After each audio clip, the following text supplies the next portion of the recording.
بعدما كان المغرب في خبر كان، المغرب الآن أصبح قوة عالمية في كرة القدم، مما سعى إلى جميع الدول العالمية وأفضل فريق في العالم فريق البرازيل باللعب مع المغرب في 25 مارس من الشهر الجاي.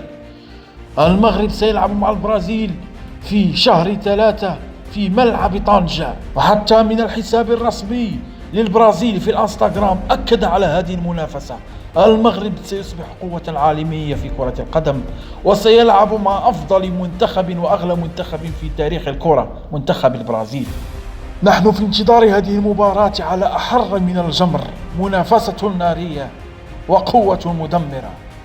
شكرا لكم، وإذا كنتم تحبون منتخب المغرب والبرازيل فضعوا لايكا الآن. سلام عليكم.